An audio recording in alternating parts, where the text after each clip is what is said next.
recording. Excellent.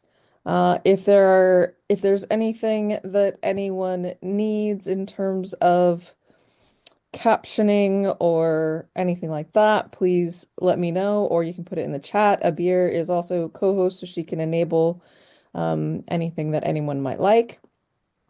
So welcome to the Bournemouth University Science, Health, and Data Communication Research Seminar Series. I am the speaker for today. My name is Lyle Skeins. I am an associate professor in, depending on the day, literary media or health and science communication at Bournemouth University. And lots of times I give talks on using interactive digital narrative for health and science communication. But today I thought I would drift a little bit more toward my creative practice and what I do when kind of there's no one else involved in my research. The health and science communication quite often is a research group endeavor where I work with different co-Is for different purposes and partners and for different audiences and things like that. Whereas I have my own sort of independent um, creative practice as a narrative designer and a creative writer. And so this is an ongoing project that has been ongoing for quite some time. And as I have developed it, a lot of things have developed about it. And one of the things that has sort of converged from my work on this creative project and my work in health and science communication is this how I think about knowledge and how I think about the knowledge that we gain from research and the way that we communicate that and how. So this is a little bit of two parts of me and my research coming together in a way and influencing one another. So I'm going to talk about that today. So if you're used to the more health comms or science comms side of things, you're going to get a little bit more creativity today. If you're used to the more literary and creative writing side of things, you're going to get a little bit of comms and um, that sort of thing. So hopefully we will meet in the middle. So let me share screen. I don't think I need sound. So hopefully everyone can see this. I'm just going to put everyone at the top so I can present. Um, yeah, there we go. So you should just be able to see the title slide now. A quick note that you can find these slides on Miro at bit.ly, that bit.ly link that's right there. You can use the QR code. I will give you the slides link again at the end of the presentation, but it is there. And as I said in the opening, this talk is being recorded and will be available on the SHDC's YouTube channel. So just a quick intro. I'm going to give a not super short, but it won't take the whole time excerpt from my work in progress. And then I think it will give you a pretty good context for sort of the things that I'm doing and what I'm thinking about, because that is kind of the purpose of this excerpt. And so thinking about what knowledge is and how we think about knowledge and how we conceptualize it and how we privilege different types of knowledge over others and how I'm trying to think about that in different ways to make the knowledge communication less exclusionary from my perspective, and then have a look at the ways that I'm conveying knowledge in different ways in this same piece. So I will note that the project is in the late stages for the creative component. So this is it's almost complete. Um, and the bit that you're going to hear is actually a rougher part of it, but it's part of bringing all the pieces together for me that was a long time in development. But it is quite early stages for critical analysis and discussion. So, as with a lot of practice-based research, the knowledge from it often comes quite late in the process as we finish up the creative piece and start analyzing that and analyzing what we've done and analyzing the notes that we've made and thinking about how it all comes together. So the you may see that the research and the theoretical components are a little bit vague still, while it feels like the creative project is very complete, and that is exactly where we are. This is a hyper novel that I've been working on for a while, and you don't need to know much at this point, other than there are seven story threads based on seven sort of parallel universes, parallel characters. And so I am going to offer, you should be able to see this as well, so that should aid with some accessibility, and I'm going to read this excerpt for you now. Here we go. Atoms have memory.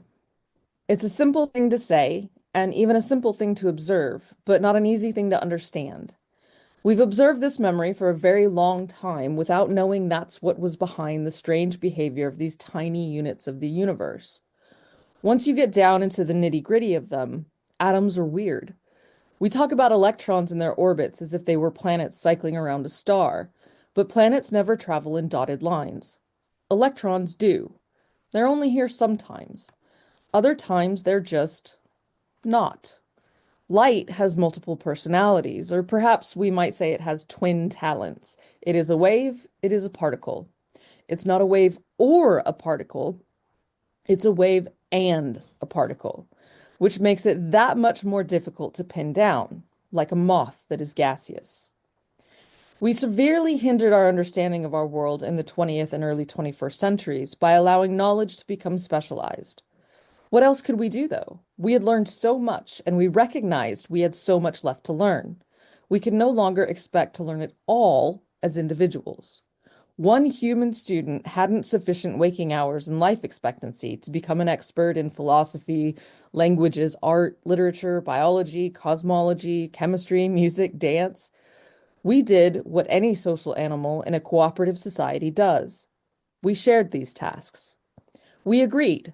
I'll study history if you study medicine.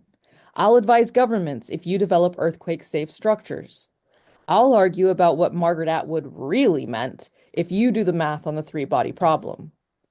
Until, before you know it, we developed entire spheres of knowledge that had nothing to do with one another.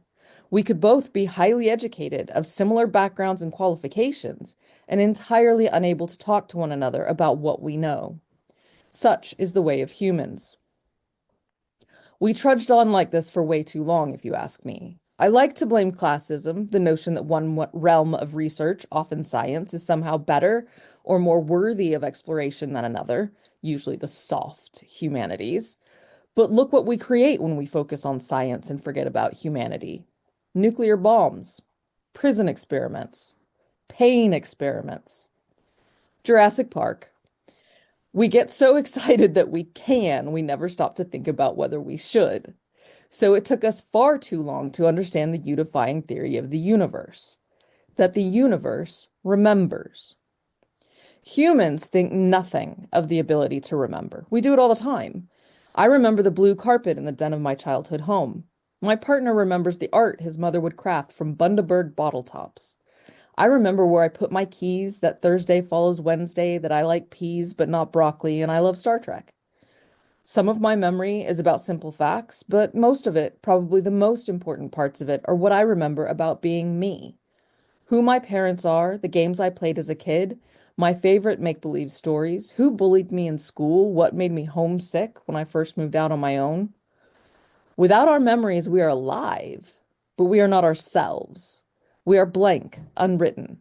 It's hard to believe there was a time when we didn't understand how crucial remembering is, not just for our own species, but for every part of the universe, top to bottom, cosmos to nucleus.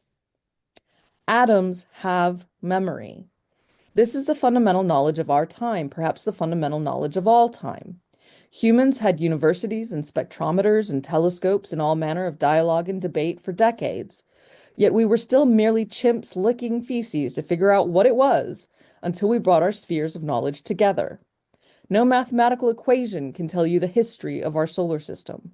No geological assay can help you identify what this rock, this piece of matter, is in a parallel universe. No scale, regardless how sensitive, can tell you what becomes of a soul when its body has died. To truly understand the universe, what it is, what we are, and what else is out there, numbers must embrace words and theorems marry poetic verse. We have to analyze the music of space as much as we do its temperature and material makeup.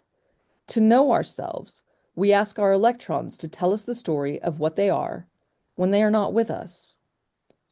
The observations recorded here are the result of one researcher's life's work. The primary method employed is raveling, the technique developed by Satine Mbenga when she established the model of known particles across multiple world iterations, i.e., Mbenga's traces. The experimental purpose: observe the behavioral effects of atoms across parallel universes, with particular attention to recurring patterns despite cumulative variances and continued divergence. Simply put, I wanted to see how atomic memory plays out across the universes it shares, and how this affects the universes in turn. A human is different in different contexts. A person in church presents differently than they do when they're at work, and very differently than when they're at a party. They're not a different person. They have the same memories, feelings, goals, beliefs. They adjust their pattern to align with the environment, but they're still themselves. Conversely, when it suits their purposes, a human will alter their environment to suit themselves, from building shelters to socially influencing peer groups. Atoms, though we have not yet been able to observe whether they have a level of sentience and sense of self as we understand them, do the same. For how long does this last? Is there purpose to it? Morality? Play? The parameters are set. Here I use the present tense because the experiment continues, and always will, as is the accepted nature of splitting one universe into several more for 7 iterations. A base universe and 6 divergences. The focal fork is set to the 20th century, a period in which human civilization became not only global, but temporally global. Technological advances were such that both information and individuals could travel quickly and easily, and thus keystone changes were more likely to proliferate rather than pop locally and then fail to sustain. The weft of the universal fabric was unraveled at 6 keystones diverging from the base universe. The somewhat farcical assassination of Franz Ferdinand that led to the First Global War, the Japanese attack on the USA's military base that prompted that country's entry into the Second Global War, the introduction of the HIV virus into the USA, Chinese domination of oil reserves, the development of weapons of mass destruction, and the Russian-Ukrainian exchange of the Crimean Peninsula in the Khrushchev era. The atomic signature tract was selected based on my personal and emotional reaction to it in the early phases of base universe observation. Justification for this approach has several aspects, but the leading concern was that I recognized early on that this project would carry across my lifetime, and perhaps the lifetimes of one or more generations of protege. I wanted a subject I was interested in, connected to, even invested in. There is no notion of objectivity here. It was in the very century that physicists theorized observation and measurement affect the very systems being observed and measured. We cannot separate ourselves from our experiments.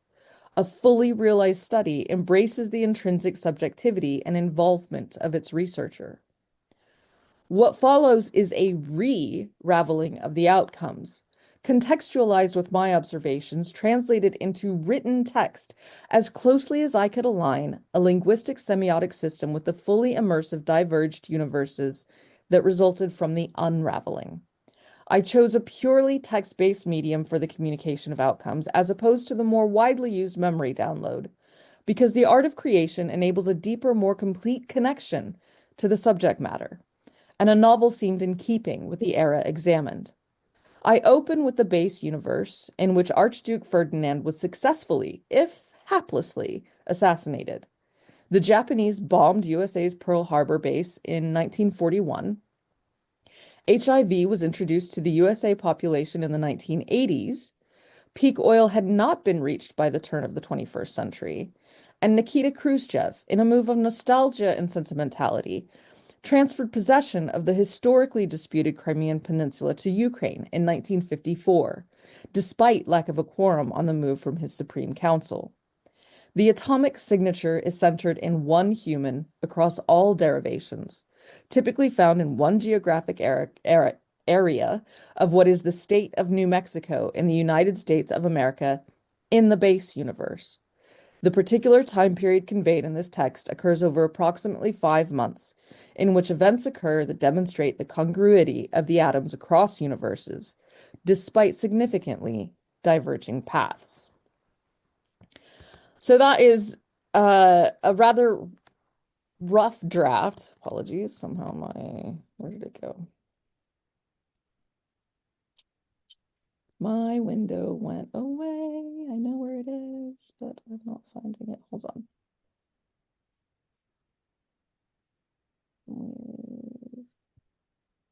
There we go. Whenever it goes into another realm, I lose it. So this is the very rough draft of that chapter. This was me telling myself what the framework of this story was going to be. So it is still rough, and you can kind of see that there's repetition and some wandering. And at the end, it becomes much more of an introductory paragraph to a science experiment, as I was explaining things to myself. But there's a philosophization there of knowledge and research that was beginning to develop through my work in health and science communication and through my exploration of this particular topic. So it led me to thinking about what knowledge is. And I've pulled this definition from Merriam-Webster and not the OED because Merriam-Webster is free and open availably to the public as opposed to the OED, which is not. So that was one step that was interesting in that, the quintessential tome on the English language, as it were, is not open to all of us at its core. So that's something to think about. But this definition, and this is the full and complete definition from the Merriam-Webster dictionary. This is what knowledge is according to this particular dictionary. And it's interesting to me that it's about facts, condition, familiarity, understanding science, art, or technique, but understanding it, not necessarily communicating through it or experiencing it or being it, but in understanding it, being aware of something, apprehending truth or fact. We will come back to these sorts of terms, but it's very interesting that it's really about there's a fundamental truth to something. Having information, the sum of what is known, information, truth, facts, principles. It's all about this sort of things that we can observe and things that we can measure and things that we can prove, as it were. But I question this definition because the way that we use knowledge and the way that we share knowledge is based on lots of other things. Long-term memory is part of knowledge. It is how we know a fact or condition. It is how we know that we know something. It is how we know how we learned something. But it's also how we know about self and our own experiences and our interactions with others. I spent some time as a biological anthropologist, and in that sense, we focus a lot on how humans are social animals. And part of what helped us to develop big brains and language is that we have a very complex social hierarchy, an amazingly complex social hierarchy.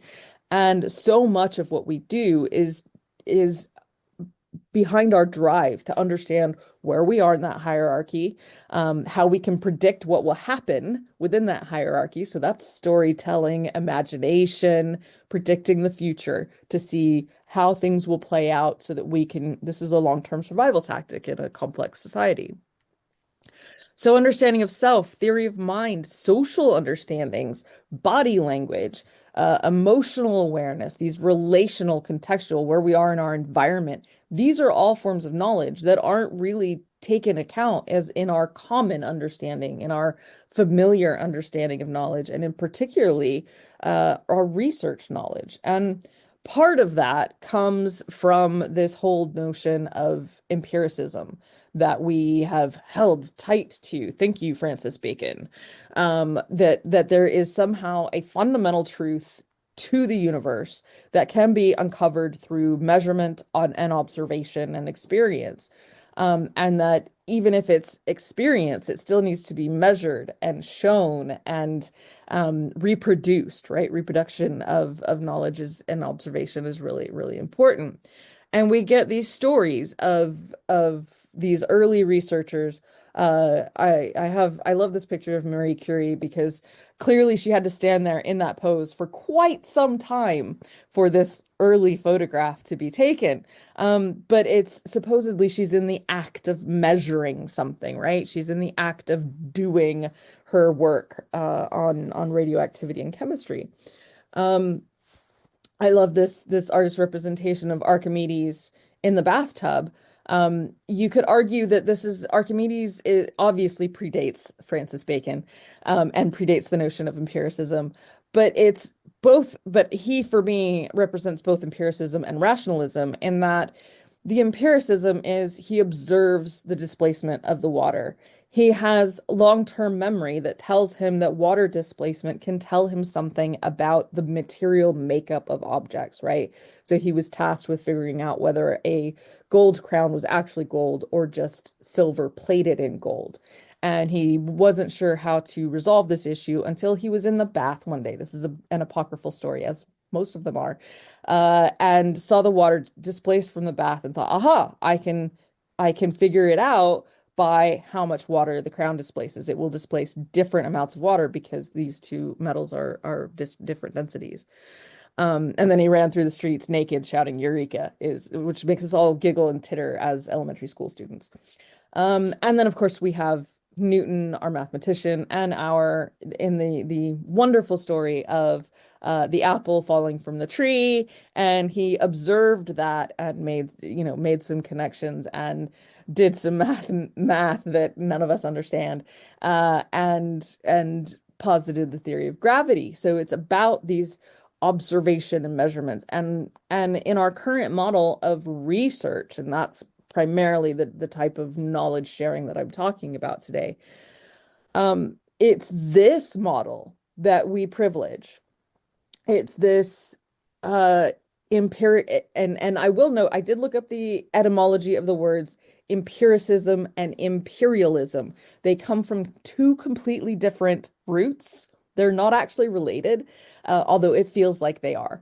But empiricism is an innately imperialist uh, method of obtaining knowledge. It says that there is one truth, and that is a truth that I can find. It doesn't matter what you say, what stories you've told, or if you have a different way of obtaining that truth. There is one truth, even though we may never get there. And we can't ever really get there. And I think, after a couple hundred years of doing research, I think we're starting to understand that. We can approximate, but we can't arrive. And so it's this notion that there is one right way of doing things, one right way of knowing, one right way of measuring. And it has dominated research and knowledge. Um, there is an entire field of research that is all about knowledge, right? Epistemology. And it has different models of what are the different types of knowledge and different ways that we have knowledge. This isn't this, I'm not defining knowledge in any way. I'm just acknowledging knowledge and the study of knowledge. And we systematize it and we like to put it in these lovely charts and flow charts, and it looks very clean, and that there are different categories and subcategories and nice areas that we can put Latin terms to for knowledge. But really, it's all fuzzy bits of things. It's a hoarder's cabinet of stuff connected to, oh, I remember my seven times tables because I learned them with my great aunt who always smelled of violet candies. And so that's how I remember my seven times tables. And so there's implicit knowledge there, there's long-term memory there, there's emotional knowledge there, there's knowledge of self, and then there's your actual explicit knowledge of the seven times tables. So knowledge is fuzzy. And these sorts of diagrams are quaint, but they don't really capture what how knowledge actually works for us. And when we communicate knowledge as researchers, we have specific ways that we do that, right? We'd write a paper in a certain way with a certain formula. We'd write a monograph. We give a presentation or we teach. And we do that in certain ways. And we aim it at the audience. We give them terms they understand. And if we're really big in communicating, we will use all these other channels, including social media and making films like documentaries or writing them up as lay articles or even popular books or these different ways. Um, but by and large, we've focused on this sort of very rote, formulaic, non-fictional, academic method of conveying the knowledge that we gain from our work. Um, and that approach can be very exclusionary, right? The OED is exclusionary with their knowledge. They put it behind a paywall. The unless your article's open access and someone has access to the internet with a device, it is it's also behind a paywall and all these sorts of things. It's also behind the wall of jargon and academic ease and knowledge of the field and et cetera, et cetera.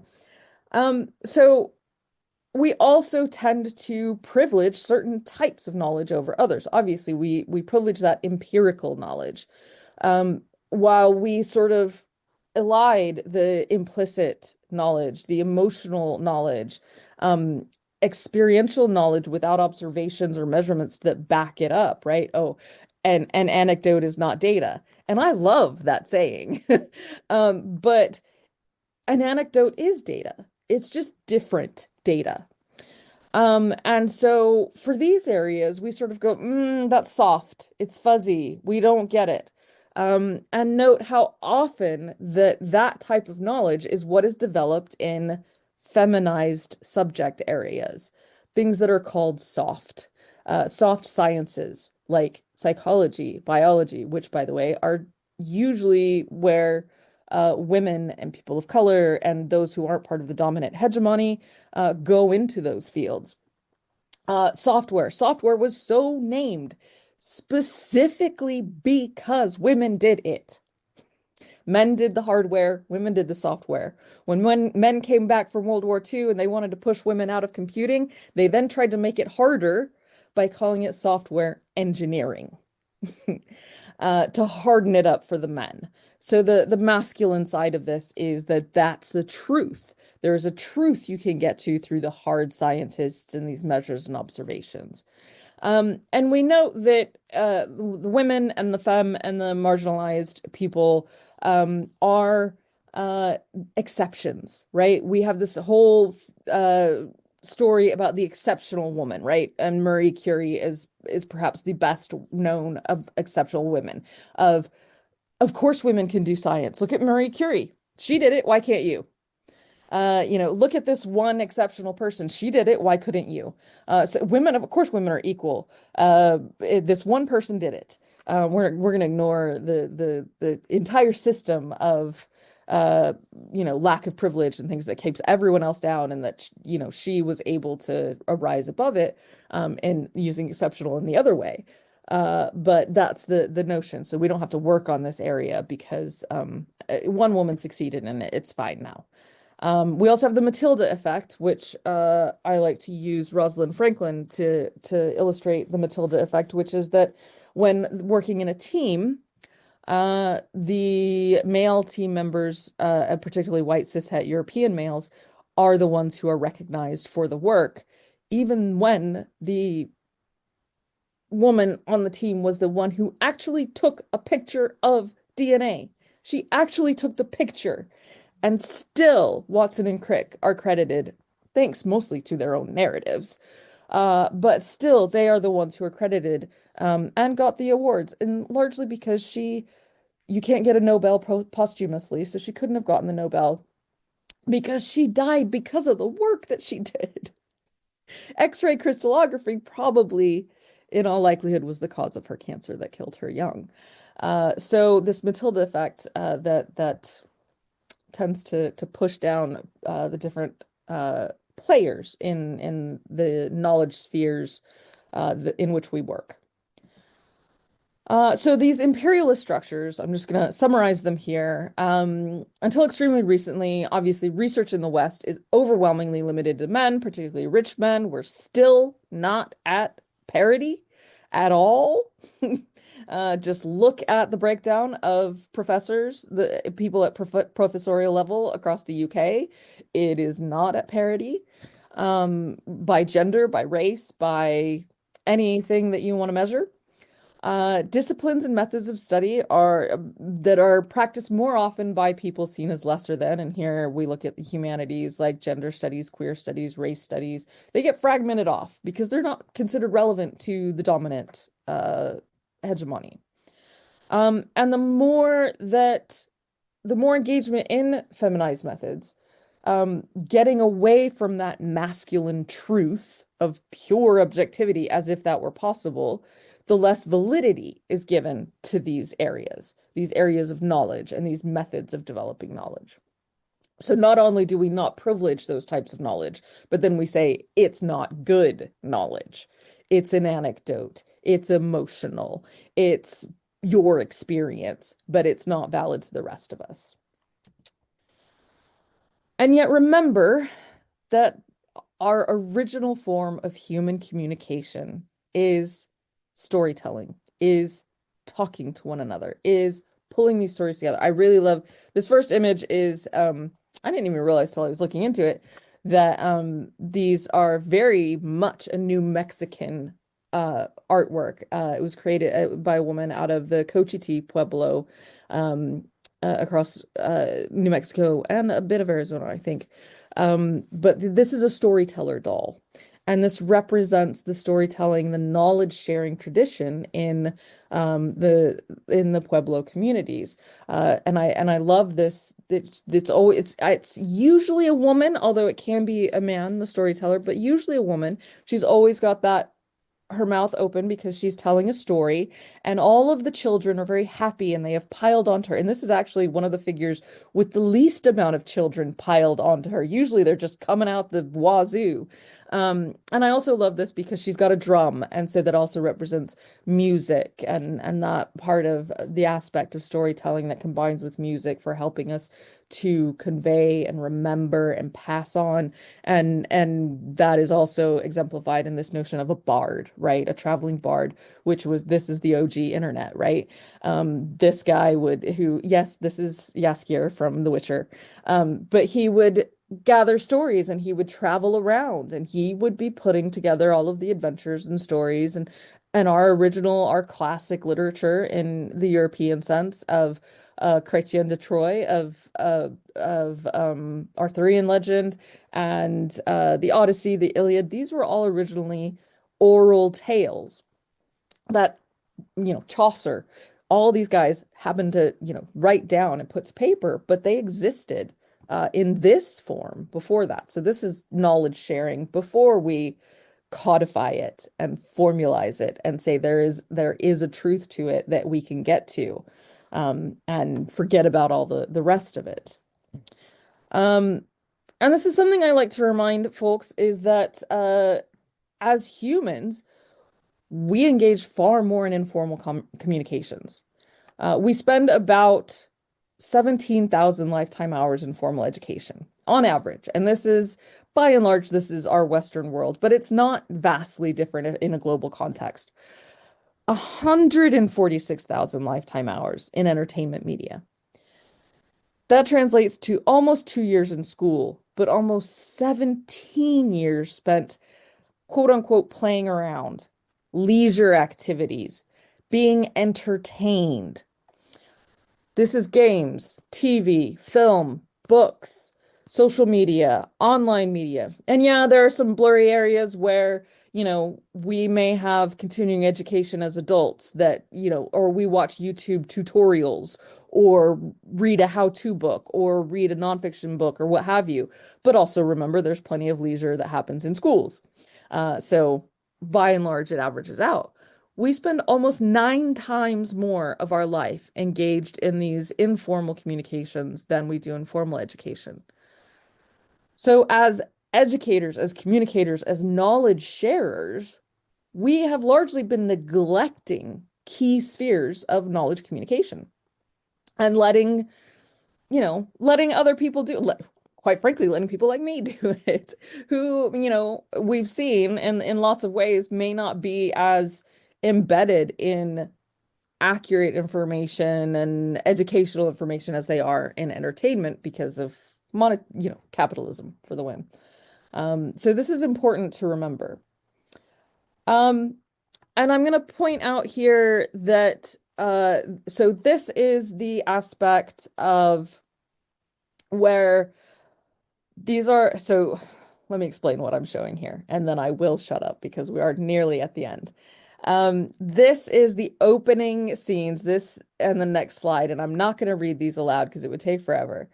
But these are the opening passages from each of the 7 different storylines in the work that I'm doing.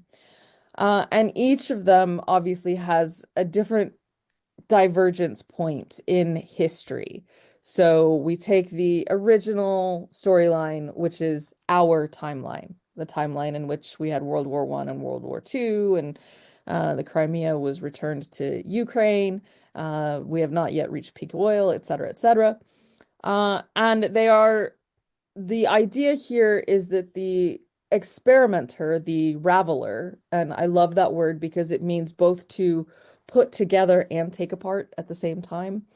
The raveler here is putting their data into a form that not only conveys information and knowledge, but also emotional knowledge, also character knowledge, also those aspects of a story world that are experiential and situational that cannot be conveyed by saying this person is 35 years old, their parents are so and so, they grew up in this geographical region, they are of this sexuality, they are of this gender, they have this education. This by putting this into textual form and choosing different voices, different structures, different perspectives, different ways of telling these stories, that's conveying a different type of knowledge. It's handy for me as the writer because on one hand, the goal is so that the reader can differentiate these different threads so that you can pick up on something and go, oh yeah, I'm in this story world now. But also because the different styles and techniques fit with the different story, environment, character, and knowledge that this experimenter is developing through the different story worlds. So that's the idea here. And like I say, you'll have, if anybody wants to look at these opening, say 300 words or so for each piece, the link to the slides will be on the final slide here. And you can see them, and then eventually I might finish this and you could read the whole thing, who knows. But to see how that knowledge of those characters and the story background and that sort of thing plays out in a creative way that conveys different types of knowledge in an outcome. So the end of my talk, really. So the next stage is I am finishing up the creative component. It is finally pulling itself together and getting off the ground. As I said, this is very early stages of the research and criticality and analysis side of things. So I'm just starting to think about what this means in terms of knowledge and knowledge sharing, from my perspective and from a research perspective and for an educational perspective, as it were, if there is one to be had.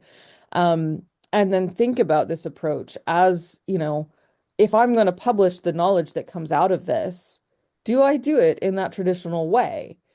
Putting it in a paper, putting it in a monograph? Do I package it with the creative piece that conveys the knowledge in a certain way that cannot be duplicated in another? And so that's something that I need to think about and need to sort of wrap my head around is if I'm advocating for a different way of thinking about knowledge, do I do it using the structures that I've already shown are problematic? Or do I try to find new ways to talk about it? So that's where this is going. That's where it's been, and that's where we are. So it's a short references list here. Thank you very much for coming and listening during what is a beautiful May day and a very busy time for academics and students. And I will now stop sharing and I will stop the recording so that we can, if we need to, do questions.